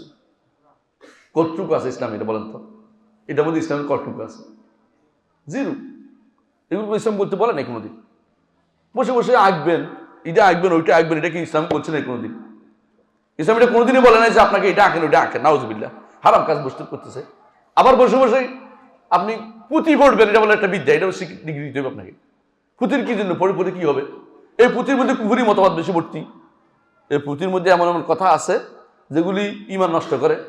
আবার মিথ্যা কথা ভর্তি, লাখে লাখে মরে আছে, কাতারে কাতার, গুনিয়া দেখিলাম আমি 40,000। প্রথমে লাখ লাখ মরে গেছে, পরে দেখি 40,000। এগুলি পড়ায় বসে বসে। এগুলি হচ্ছে বলে আমাদের ঐতিহ্য। কিসের ঐতিহ্য? আমাদের ঐতিহ্য ইসলাম, আমাদের ঐতিহ্য না? দিন আমাদের ঐতিহ্য না? সাহাবা কেরাম আমাদের ঐতিহ্য না? ইমামরা আমাদের ঐতিহ্য না? আবু হানিফা, মালিক, শাফি আমাদের ঐতিহ্য না? আহমদ ইবনে হাম্বল ঐতিহ্য না? ওগুলি দিয়ে পড়ানোর কোনো চিন্তাও নাই। এগুলি হচ্ছে সেকেলে জিনিস, এগুলি গণ উৎপাদিত খাত, এগুলি পড়া লাগবে না। এই যে সিস্টেম আপনি চালু করেছেন, আপনি তাগুতকে প্রমোট করতেছেন। আপনার সন্তান পরবর্তী তাগুত হবে। আল্লাহর উপর ভয় তার মধ্যে আসতেছে না, কারণ সেই জীবনে পড়ে অনেক বড় হয় না এটার উপরে। ওয়ালা ইয়াউদু হিফযুহুমা ওয়া হুয়াল আলিয়্যুল আযীম। তিনি অনেক উপরে, তিনি অনেক উপরে, আর তিনি অনেক বড়। তিনি কত বড় এটা তো আপনি জানেন, তিনি কত বড়, তার বড়ত্বের তুলনা করে আর কেউ বলতে পারবে না তার বড়ত্বের সাথে কোন তুলনাই বড়। তার আরশও যদি হয় এত বড় যে আল্লাহ ছাড়া কেউ জানে না কত বড়, কুরসি যদি হয় এত বড় যে আসমান জমিন হইতে যত সৃষ্টি আছে সবগুলি একটা মরুভূমিতে 7টা মুদ্রা ফেলার মতো কুরসির ভিতরে। কুরসি কত বড়, ওয়াসি'a কুরসিয়ুহুস সামাওয়াতি ওয়াল আরদ ওয়ালা ইয়াউদুহু হিফযুহুমা ওয়া হুয়াল আলিয়্যুল আযীম। কে বলছে? আয়াতুল কুরসি। এই জন্য আয়াতুল কুরসির মর্যাদা বেশি। আল্লাহর পুরো পরিচয় যদি ভালো করে বুঝেন আপনি আল্লাহর পুরো পরিচয়টা এখানে পাবেন। যে ব্যক্তি মনে করতেছে সারাদিন যে আয়াতুল কুরসি পড়ছি তারপরে শয়তান আমার ধরছে, পড়ছেন যে আপনি অর্থটা খেয়াল করেননি। যখন আপনি বলেন ওয়ালা ইয়াউদু হিফযুহুমা, এই আসমান এবং জমিনের হেফাজত করতে আল্লাহর কোনো কষ্ট হয় না, তখনই আপনি মনে মনে বলবেন যে এই জিন শয়তান মানব শয়তান যা আমার ক্ষতি করতেছে এদেরকে নিরস্ত করতে আমার আল্লাহর কোনো কষ্ট হয় না। মনে মনে রাখবেন, দেখবেন যে শয়তান ঠিকই কাজ করবে না। আর শুধু শুধু মুখস্থ করে পড়বেন, ফু ফু দিচ্ছেন, কাজ হচ্ছে না, কারণ আপনি অর্থই তো বুঝেন নাই। আপনি কি বলছেন? আপনি কিছুই বুঝেন নাই। মরণের স্মরণ বলছিলাম না একদিন, মনে আছে? বুঝেন কিনা? এক লোক খুব নেককার বান্দা হয়ে গেছে দেখে তার বন্ধু হচ্ছে রাজা বন্ধু রাজা হয়েছে, বুঝছেন তো? রাজা বলছি কেন, আজকে তো প্রেসিডেন্ট বলি, কেউ আমার কথা করতেছি না। রাজা সাহেব বলতেছে এই যে তুই এত ভালো হইলি কি করে? বলছে দোস্ত মরণকে স্মরণ করছে, এই জন্য আমার ভালো হয়ে গেছে, মরণের স্মরণ। ঠিক আছে, আমি মরণের স্মরণ বলতে থাকবো। 1 বছর পরে এসে বলছে দোস্ত কি আমিও তো মরণের স্মরণ পড়ছি, কিছু হয়নি। দোস্ত মরণের স্মরণ মুখস্থ করা জিনিস না, এটা অনুভূতির জিনিস, এটা বুঝার জিনিস। কেমনে হচ্ছে তোর এটা বুঝতে হলে তুই আমাকে একদিনের জন্য রাজত্বটা দে, তো দেখাবো তোরে। তো একদিনের জন্য রাজত্ব দিছে, বুঝছেন তো? তো রাজত্ব পাইয়াই বলতেছে তোর মৃত্যুদণ্ড কালকে সকালে, বুঝছেন? রাতের বেলা তাকে জেলখানা যেখানে রাখছে সেখানে সুন্দর এটা দিছে, খাবার দিছে, ওইটা দিছে, নারী দিছে, সব। ওর কোনো খবর নাই, সকালে মেরে ফেলবে, আমি খাবার শয়তানি করতে আসছে আমার লোকে। হ্যাঁ, সকালে মেরে ফেলছে। সকালবেলা এসে বলতেছে তোর মৃত্যুদণ্ড নিয়ে আসো বলতেছে তোরে ছেড়ে দিলাম, যা চলে যা, আমার তো একদিনের কথা ছিল, এখন দিন বাকি আছে কিছু অংশ, তোর মারলাম না। কেমন কত রাত্রি কেমন ছিল? কেমন মানে আমার ঘুম হয় নাই, আমার আশেপাশে কিছু নেই, সব শেষ হয়ে গেছে, কারণ এই রাজত্ব শেষ, আমি শেষ, সব শেষ। তো কি মনে করো মরণ যে কোনো সময়, তাই তো? এই জন্য মরণের স্মরণ মুখস্থ করার জিনিস না, কথা বুঝছেন কিনা? আমরা অনেকে লা ইলাহা ইল্লাল্লাহ মুখস্থ করে কিন্তু অর্থ তো বুঝি না। লা ইলাহা ইল্লাল্লাহ মুখস্থ করে না, পড়ে, অনবরত পড়তেছে, লা ইলাহা পড়তে ইল্লাল্লাহ পড়তে জিকির করতে কেউ গাছে উঠে, কেউ মাছে উঠে, কেউ বা ফ্যান্ডেলে উঠে যাচ্ছে, দেখেন না অনেক উঠছে লাভ দিয়ে। কোন শয়তানে আবিষ্কার করছে এগুলো?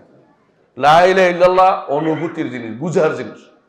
একজনের লা ইলাহা ইল্লাল্লাহ এত ভারী হবে যে তার 99টা বালাম গ্রন্থ হালকা হয়ে যাবে লা ইলাহা ইল্লাল্লাহ ভারী হওয়ার কারণে। রাসূলুল্লাহ সাল্লাল্লাহু আলাইহি ওয়াসাল্লাম বলেছেন না? কিন্তু এটা হচ্ছে কি সত্যি সত্যি আল্লাহর বড়ত্ব সে অনুভব করেছে। আমি গুনাহগার, কিন্তু আমার রব তো বড়, যিনি ক্ষমা করে দিবেন। হাদিসে রাসূলুল্লাহ সাল্লাল্লাহু আলাইহি ওয়াসাল্লাম বলেছেন হাশরের দিন কোন কোন বান্দাকে জাহান্নামের দিকে নিয়ে যেতে থাকবে, চিৎকার করবে আল্লাহ আপনার ব্যাপার আমি কিন্তু আরো বড় কিছু আশা করি, নিয়ে আসে জান্নাত দিয়ে দাও, আমার সব বড় কিছু আশা করতেছে। আল্লাহ সম্পর্কে আশা বড় রাখবেন, তিনি আমাকে ক্ষমা করে দিবেন, মাফ করবেন তিনি। আল্লাহ কিন্তু আপনাকে ঠিক মাফ করে দিবেন। আর আপনি বলেন যদি কোনো মনে করেন যে আল্লাহর সম্পর্কে আশা নাই আমার, তো সে বরবাদ করে দিচ্ছে। আল্লাহর সামনে যাবেন, কাউকে আল্লাহ তাআলা এইভাবে ক্ষমাও করে দিবেন যে আমার বান্দা আমার সম্পর্কে বড় ধারণা রাখছে। কাউকে জিজ্ঞেস করবে কি করছো তুমি, আমি কিছু করি না, তবে কেউ আমার কাছে টাকা চাইছিল, টাকা হাওলাত দিছি, পরে আর দিতে পারে না, আমি তারা মাফ করে দিয়েছি, অথবা তারা সময় দিছি, আল্লাহ বলছে এরা মাফ করে জান্নাত দিয়ে দাও, এটা তো আমার গুণ ছিল, এটা আমার গুণ। এই জন্য আল্লাহর বড়ত্ব ধারণ করতে হবে। আল্লাহর বড়ত্ব আপনি বুঝতে হবে যে আল্লাহ কত বড়, আল্লাহ কত উপরে, তিনি সৃষ্টির ভিতরে তিনি নন। কেউ যদি মনে করে সৃষ্টির ভিতরে আল্লাহ আছে, সে ব্যক্তি কাফের।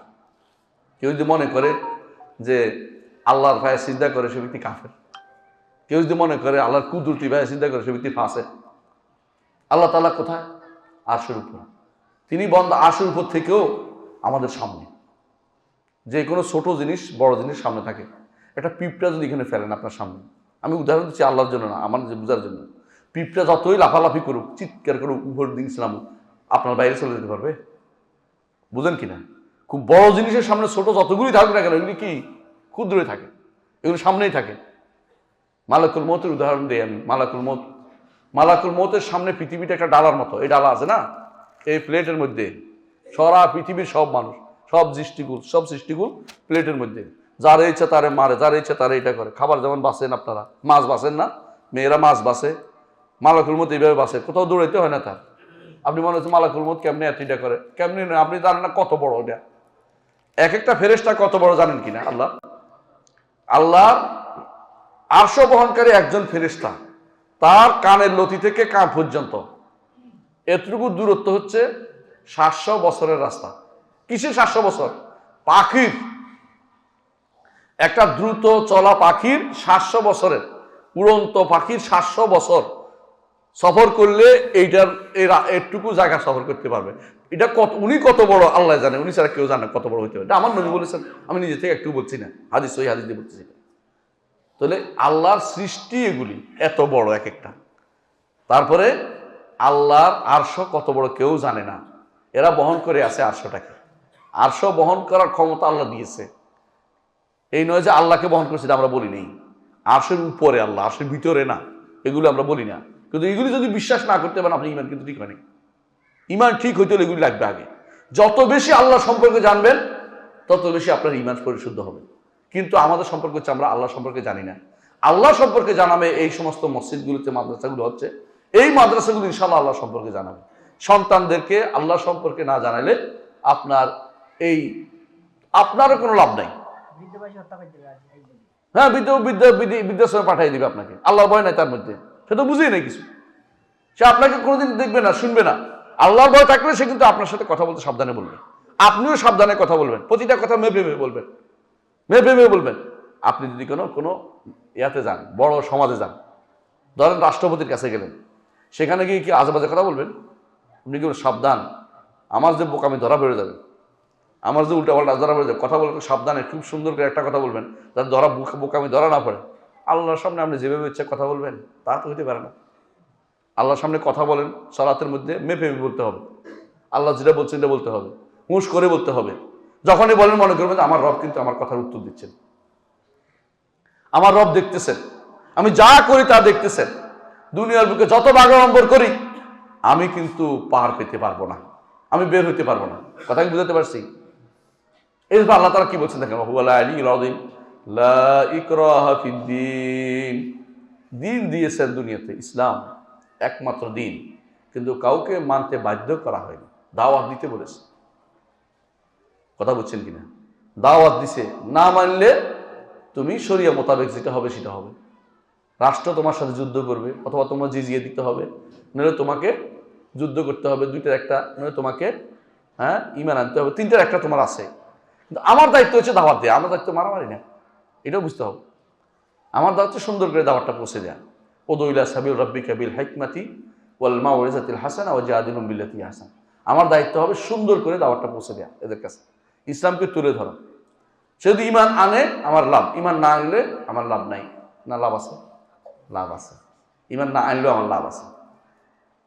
জান্নাতীরা সেদিন জান্নাতে গিয়ে দেখবে যে অনেক জায়গা খালি আছে। কেন খালি আছে বলেন তো? যারা জাহান্নামে গেছে ওগুলি জায়গাগুলি তারা ওয়ারিশ হয়ে যাবে, পেয়ে যাবে। সুতরাং আপনি মনে করেন না যে ঈমান না আনলে আমার কোনো ক্ষতি আছে, না। এই জন্য আল্লাহ তাআলা তার নবীকে বারবার বলতেন, ফালা আল্লাকা বাখিরুন নাফসাকা আল্লা ইয়াকুনু মুমিনিন। হে নবী, ঈমান আনেন না বলে আপনি নিজেকে ধ্বংস করার দরকার নেই, আপনি দাওয়াত দেন। ওমা আলাইকা ইল্লাল বালাগুল মুবিন, আপনি সুন্দর করে বলে দেয়া তো আপনার দায়িত্ব। আমরা মনে করি যে জোর করে আমাকে কিছু করতে হবে, বুঝলেন না কথাটা?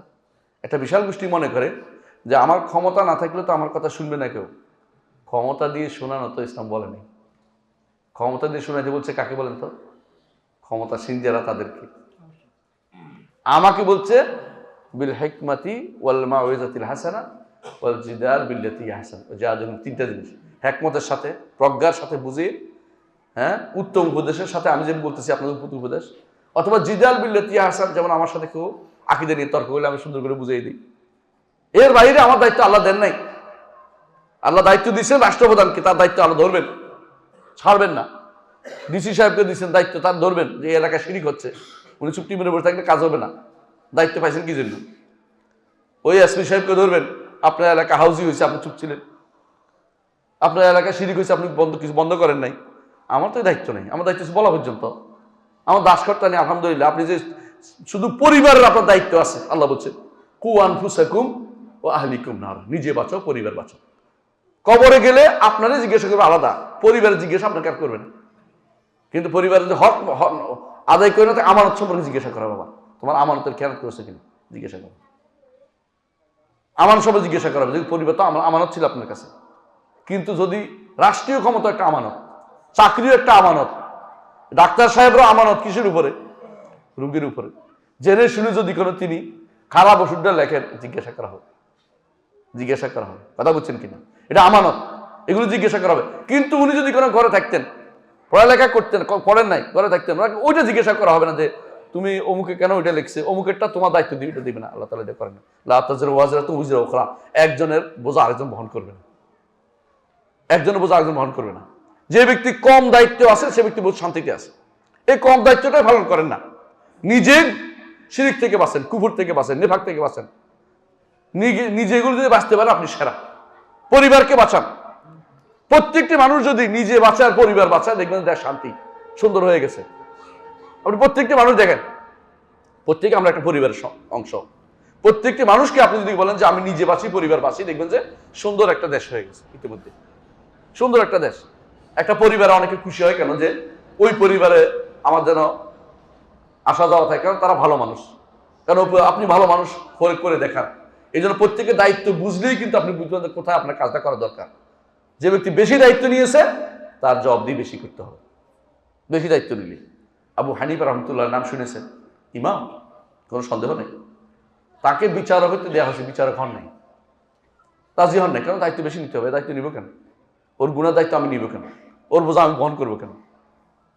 আমি বলছি না আপনাদেরকে দুনিয়াতে বসে কিছু করবেন না, এটা আমি বলতেছি না। কিন্তু আপনি দায়িত্ব অনুভূতি আপনার থাকা দরকার, যে যেখানে থাকি আল্লাহর বিধান থাকবে, আল্লাহর বিধান প্রতিষ্ঠা করবে, আল্লাহর হুকুম প্রতিষ্ঠা করবে। যদি আল্লাহর হুকুম প্রতিষ্ঠা করতে না পারি, আমাকে কুফরি করতে বাধ্য করা হচ্ছে, সেখানে আমি থাকবো না, সেখান থেকে আমি ছেড়ে দিব। কথা বুঝছেন?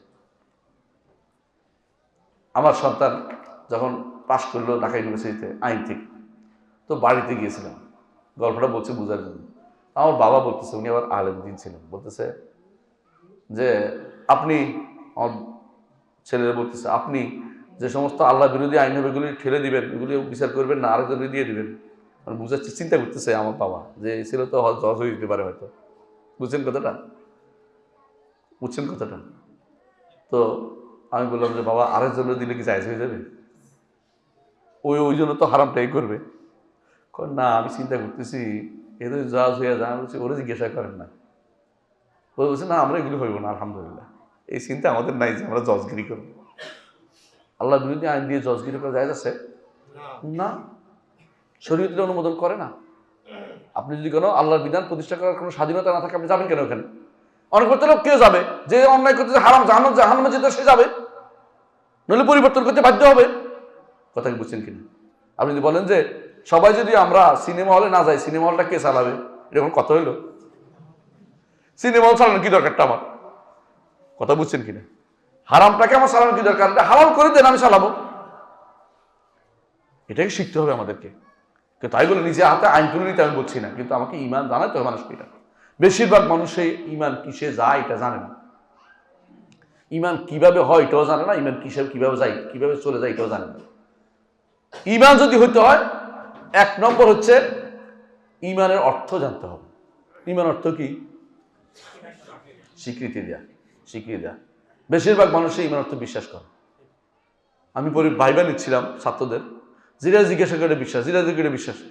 বিশ্বাস হলে তো আর নামাজ পড়া লাগবে না, দিন মানা লাগবে না, বিশ্বাস আছে ঠিক আছে, কাজ তো করছি, বিশ্বাস আছে, আমার ইমান ঠিক আছে। শরিয়া মানে না, দিন মানে না, কিছু মানে না, ইমান ঠিক আছে। মানে ইমান মানে বিশ্বাস ঠিক আছে। বিশ্বাস তোমার ঠিক রাখলো কেমনে? তুমি মানো নাই, কিছু কর্মকাণ্ড আনো নাই, মানে কর্মে আনার দরকার নেই, এটা বিশ্বাস রয়ে গেছে। আমাদের বিশ্ববিদ্যালয়ে একবার এক ভাইস চ্যান্সেলর আমাদের শরিয়া অনুষদ থেকে শরিয়া কেটে দিছে, শরিয়াই নাই। তো আমরা বললাম যে আমাদের ধর্মীয় অনুভূতি আঘাত হানা হয়েছে, বলছি শরিয়া আমার অন্তরের ভিতরে রেখে দিয়েছি। মানে কত বড় ধোকাবাজ দেখছেন তো, দাগাবাজ, বুঝছেন? শরিয়া এসে অন্তরের ভিতরে রাখা দিয়েছে, বের করার দরকার নেই, এটা অন্তরের ভিতরে থেকে যায়, পর্দা অন্তরে থাকার মতো, বুঝছেন? হ্যাঁ, সলাতের মতো সলাত একবার পড়িলে হয়, এই হয়েছে এটা, এদের আর কিছু লাগে না, এটা অন্তরের ভিতরে রেখে দিয়েছে, এটা বের করার দরকার নেই। কোরআনে কারীম পড়ে পড়ে পড়ে পড়ে কোরআন কারীম বাস্তবায়নের কোনো দরকার নেই তাদের কাছে। এই জন্য এরা কিন্তু ঈমান আনার জন্য আমরা কাউকে বাধ্য করছি না, কিন্তু ঈমান আনতে হলে জানতে হবে কিভাবে ঈমান হয়। ঈমান দাওয়াত দিচ্ছি কিন্তু বাধ্য আমরা করছি না, কিন্তু ঈমানের দাওয়াত ঈমান আনতে হলে কিছু জিনিস লাগবে। আমি ঈমান আনছি বললেই হবে না, ঈমান আনার জন্য আপনাকে আল্লাহকে রব মানতে হবে, আল্লাহর নাম ও গুণের স্বীকৃতি দিতে হবে, একমাত্র আল্লাহর ইবাদত করতে হবে। তিনটা জিনিস, একটা নাম কি তাওহীদুর রুবুবিয়্যাহ, একটা আসমা ও সিফাত, একটা হলো তাওহীদুল উলুহিয়্যাহ।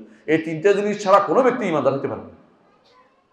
আল্লাহকে রব মানার অর্থ হচ্ছে আল্লাহ ছাড়া কারো কোনো আইন দেওয়ার ক্ষমতা নাই, বিধান দেওয়ার ক্ষমতা নাই। আল্লাহকে রব মানার অর্থ হচ্ছে একমাত্র তিনি আমার বিধান দিবেন, একমাত্র তিনি আমাকে জীবিত করেন, তিনি আমাকে মারেন, তিনি সব পরিচালনা করেন। কোনো গাউস নেই, কুতুব নাই। আসলে গাউস কুতুব নাই, এটা বানাইছে হুজুররা না, সুফিরা বানাইছে। আপনার এলাকা খুব ভালো এলাকা, এখানে কোনো সুফি টুফি নেই আমি জানি। এই এলাকা খুব ভালো এলাকা। সবচেয়ে খারাপ এলাকা হচ্ছে অন্যদিক। এখানে একটু ভালো এলাকা আমি জানি, কবর পূজাও হয় না, এবার শুনছি ভালো জিনিস, এটা ভালো জিনিস আলহামদুলিল্লাহ। কিন্তু কোনো কোনো এলাকার পর এলাকা মনে করে যে গাউস কুতুব। আপনি ঢাকাতে দেখবেন গাউসুল আজম মসজিদ, গাউসুল আজম রোড আছে না, মহাখালী, আপনি দেখছেন। এই কোন ধরনের কথা? গাউসুল আজম কোত্থেকে আসলো? গাউসুল আজম কোত্থেকে আসলো? ওনাকে গাউসুল আজম কে ঘোষণা দিছে? আব্দুল কাদের জিলানী ভালো মানুষ ছিলেন, নেককার মানুষের দলে পাইলেই কি আল্লাহ বানাই করতে হবে? গাউস তো উদ্ধারকারী তো আল্লাহ, আল্লাহ ছাড়া কেউ উদ্ধার করতে পারে না, কাউকে কেউ উদ্ধার করতে পারে না। জীবিত মানুষ তার ক্ষমতা আছে, আমাকে এক কাপ চা দিতে করে চা দিছে ধরেন, কিন্তু জীবিত মানুষকে বলতে পারো আমার অসুখটা ভালো করে দেন, বলতে পারবে না? ভালো করবে কে? আল্লাহ।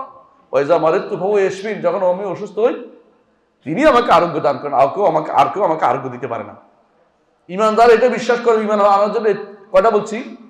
তিনটা জিনিস লাগবে। আল্লাহকে রব মানতে হবে, আর রব মানা মানে আল্লাহ তিনি সবকিছু পরিচালনা, কর্মকাণ্ড সব আল্লাহ, আর কারো না। জগতের সব কর্ম আল্লাহ, আমরা আল্লাহর কর্ম, আল্লাহ সৃষ্টি করছে আমাদেরকে, মালিকও তিনি, পরিচালকও তিনি। আর আল্লাহর নাম এবং গুণ দিয়ে আল্লাহকে ডাকতে হবে। 3 নম্বর হচ্ছে একমাত্র আল্লাহ ইবাদত করতে হবে। কারো ইবাদত করি না। ইবাদত কিসের নাম? যার প্রতি আপনার এত ভালোবাসা, যার প্রতি বেশি বিনয়, ওটা ইবাদত। যত বেশি ভালোবাসবেন ওটা সব বেশি, আল্লাহর প্রতি সবচেয়ে বেশি ভালোবাসতে হবে আল্লাহকে, আল্লাহকে প্রতি বেশি বিনয় প্রকাশ করতে হবে।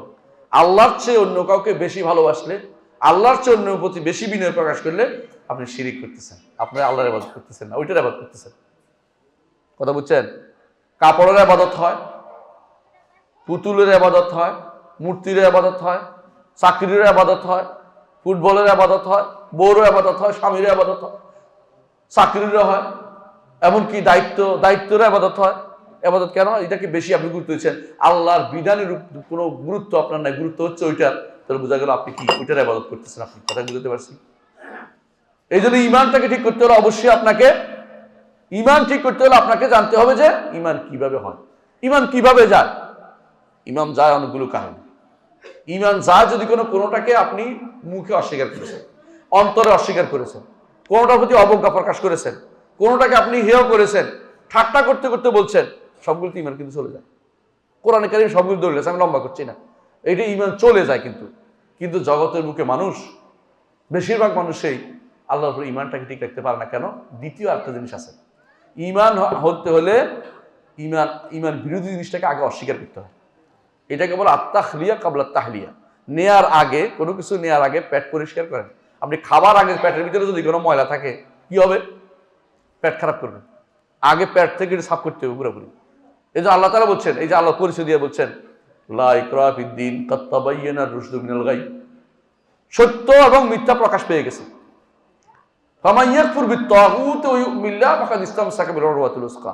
যে ব্যক্তি তাগুতকে অস্বীকার করবে, আল্লাহর উপরে ঈমান আনবে, সেই শুধুমাত্র এমন এক রজ্জু ধরেছে যে রজ্জুটাকে জান্নাতে পৌঁছায়।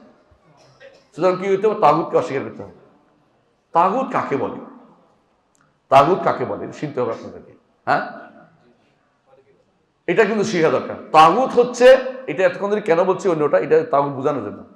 আল্লাহ তাআলার রুবুবিয়তের কোনো বৈশিষ্ট্য, আল্লাহর উলুহিয়তের কোনো বৈশিষ্ট্য, আল্লাহর নামের কোনো একটা নাম, আল্লাহর গুণের কোনো একটা কিছু যে ব্যক্তি দাবি করবে সে ব্যক্তি তাগুত। কথা বুঝছেন কিনা? গায়েব জানা কার গুণ? আল্লাহ। কেউ যদি বলে যে আমি জানি, সে ব্যক্তি তাগুত। কেউ যদি বলে অমুকে জানে, সেও তাগুত, সে তাগুত বানাইছে। যদিও সে তাগুত না হোক।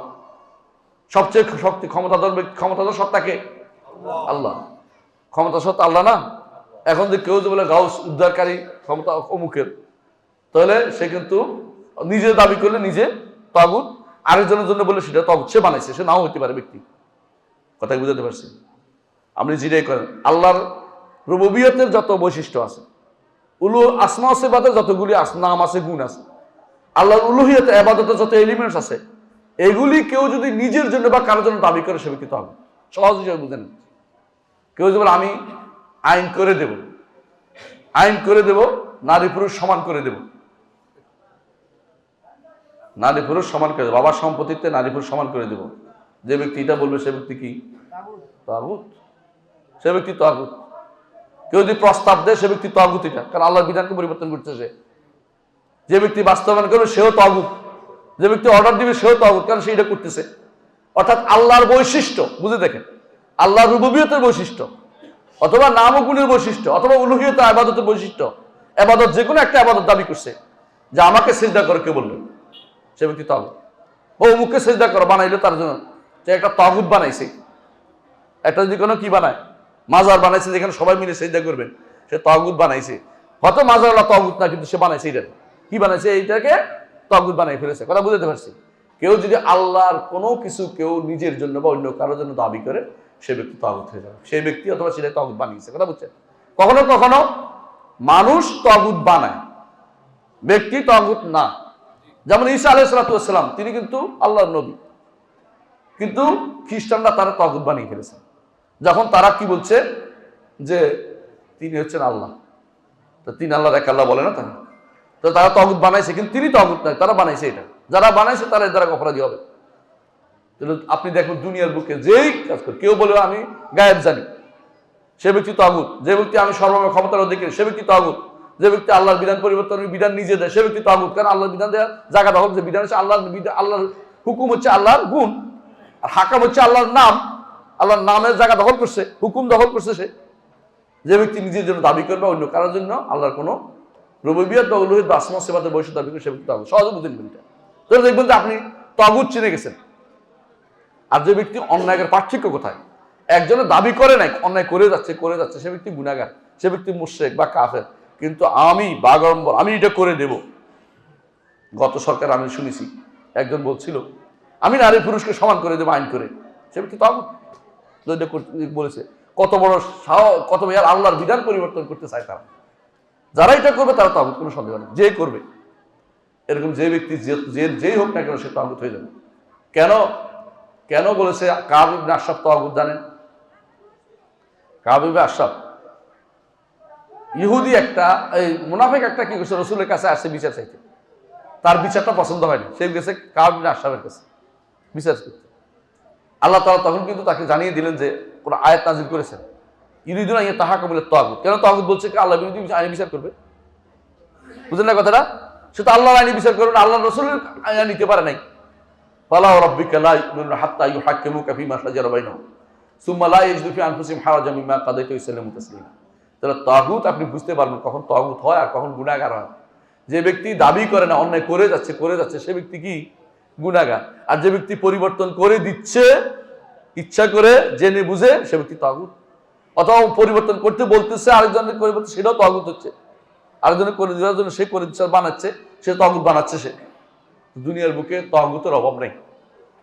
কখনো করে ইবাদতের মাধ্যমে হয়, আর কখনো আনুগত্যের মাধ্যমে হয়, কখনো অনুসরণের মাধ্যমে হয়। অনুসরণ করতে আপনি তাগুত বানাইছেন, এই তাগুতকে অস্বীকার করতে হবে। আল্লাহ তাআলা বলছেন যদি আপনি ঈমানদার হতে হয়, লা ইলাহা আগে, ইল্লাল্লাহ পরে, আল্লাহ ব্যতীত সবগুলি থেকে অন্তরটা খালি করে দিতে হবে, যে না আল্লাহ ছাড়া কারো ইবাদত আমি করবো না, ইল্লাল্লাহ, তবে একমাত্র আল্লাহর ইবাদত করবো। ফামান ইয়াকফুর বিত-তাগুত ওয়া ইউমিন বিল্লাহ ফাকাদ ইসতামসাকা বিল উরওয়াতিল উসকা লা ইনফিসামা লাহা ওয়াল্লাহু সামিউন আলীম। যদি কেউ এইটা করতে পারে যে তাগুতকে অস্বীকার করেছে, আল্লাহর উপর ঈমান ঠিক করেছে, সে ব্যক্তি এমন এক হাতল ধরেছে জান্নাতে যেতে পারবে সেটা। কারণ আল্লাহর কাছে যেতে হলে ওই রশিটাই লাগবে, হাবলুল্লাহ, আল্লাহর রশি ধরতে হবে। যে রশি কাটাপ করে দুনিয়াতে আটকা পড়ে গেছি, আল্লাহর রশি কাটাপ হওয়ার কারণে দুনিয়াতে আটকে পড়ে গেছি না আমরা। আল্লাহর রশি হচ্ছে আল্লাহর কোরআন, আল্লাহর রশি হচ্ছে ইসলাম, হাদিসে আসছে আল্লাহর রশি হচ্ছে সুন্নাহ। এই রশি যদি ধরে রাখতে পারেন জান্নাতে যেতে পারবেন, আর রশি ধরেন না উপরে উঠতে পারবেন না, আটকে গেছেন আপনি। এই জন্য বলছে ফামাই, কোরআনে কারিম আল্লাহ তাআলা যেন বলছেন যে ওমা ইউশরিক বিল্লাহি, যে ব্যক্তি শিরিক করবে আল্লাহর সাথে, ফাকান্নামা খাররা মিনাস সামা, উপর থেকে পড়ে গেছে, রশিটা ছিঁড়ে গেছে, খাররা মিনাস সামা ফাতাখতাফু আত-তায়রু আও তাহবি বিহি ফি মাকানিন সাহিহ, তাকে পাখি তাকে চোমেরে গেছে, অথবা তাকে দূরবর্তী কোনো জায়গায় নিয়ে ফেলেছে, সে এর থেকে কোনোদিন আর বেরোতে পারে না। এই জন্য ইমানকে ঠিক করতে হলে এটা আপনার লাগবেই, যে জান্নাতে যেতে হলে আমার ইমান ঠিক করতে হবে, তাগুতকে বর্জন করতে হবে। তবে গুনাহ বললেই তাগুত করেন না, এটা হলো মূল কথা। গুনাহ করলে তাগুত হয় না, কেউ শিরিক করলেও তাগুত হয়ে যায় না। শিরিকের জিনিসটা আল্লাহর বৈশিষ্ট্য দাবি করলে, আল্লাহর যে কোনো বৈশিষ্ট্য রুবুবিয়ত আসমাত দাবি করলে তখন তাগুত হয়, নিজের জন্য বা অন্যের জন্য। তো গুনাহ করলে কি হয়, এটা গুনাহগার। প্রত্যেক মুশরিকে তাগুত না, কিন্তু প্রত্যেক তাগুতই মুশরিক। কথা বলছেন কিনা? তাগুত ওই সময় সীমা লঙ্ঘন করে গেছে বেশি, মানে সীমা লঙ্ঘন, দাসত্বের সীমা লঙ্ঘন করে প্রভুত্বের সীমা দাবি করেছে, এই জন্য সেটাই বলা হয় তাগুত। এই জিনিসটা আমাদের বুঝতে হবে। অনেকে কথায় কথায় অমুক তাগুতটা বলেন না, তাগুতটা কেন হচ্ছে জানতে হবে আপনাকে। একজন মানুষ যদি কোনো কবরে একটা টাকা দিছে, তাগুত হয়েছে? কি বলবেন? শিরিক করেছে, ঈমান হারা হয়ে গেছে। একজন মানুষ বলে যে আমাকে সিজদা করো, তাগুত হয়েছে। একজন মানুষ বলে যে আমার থেকে আইন নাও, তাগুত হয়েছে। পার্থক্য বুঝছেন তো? একজন মানুষ আল্লাহর আইন মানে নাই, সে ব্যক্তি কি হয়েছে? কাফের হয়ে যেতে পারে। যদি কোনো অনুভূতি থাকে, অপরাধের অনুভূতি থাকে, তো গুনাহগার হবে। পার্থক্য বুঝছেন তো এখন? তাহলে যে ব্যক্তি এটা করে, আল্লাহু সামিউল আলিম, সে অবশ্যই আল্লাহ শুনবেন, জানেন কার অন্তরে কি আছে। জি, আমি আমার বক্তব্য দীর্ঘ করবো, শুধু এটাই বলবো, ইমানটাকে হেফাজত করুন। আর এই মাদ্রাসাগুলো হচ্ছে ইমান হেফাজতের এক একটা কারখানা, ইমান হেফাজতের কারখানা। এগুলিকে যথাযথ আপনারা এগুলিকে প্যাট্রোনাইজ করবেন এবং এগুলির পিছনে সময় দিবেন, কারণ এইটা আপনার জন্য আখিরাতে থাকবে। সন্তানরা আপনার আখিরাতে সম্পদ হয়ে যাবে। এই মাদ্রাসাগুলো যা পড়া হবে আপনার আখিরাতে সম্পদ হয়ে যাবে। আর যদি কোনো কুফুরি দিন পড়ে, শিরকি অবস্থা পড়ে, কুফুরি জিনিস পড়ে, তাহলে আপনার কোনো লাভ নাই, আখিরাতে প্রাপ্তি নাই, সন্তানও নষ্ট হবে, আপনিও নষ্ট হয়ে যাবেন। এই জন্য আপনাকে দুনিয়া ও আখিরাতে সর্বোচ্চ ত্যাগ স্বীকার করে, আখিরাতের জন্য দুনিয়ার সর্বোচ্চ ত্যাগ স্বীকার করে ঈমানের পথে অবিচল থাকতে হবে। আল্লাহ আমাদের বুঝার তৌফিক দান করুন। সুবহানাকাল্লাহু ওয়া বিহামদিকা, আশহাদু আল্লা ইলাহা ইল্লা আনতা, আস্তাগফিরুকা ওয়া আতুবু ইলাইক। আসসালামু আলাইকুম ওয়া রাহমাতুল্লাহি ওয়া বারাকাতুহু।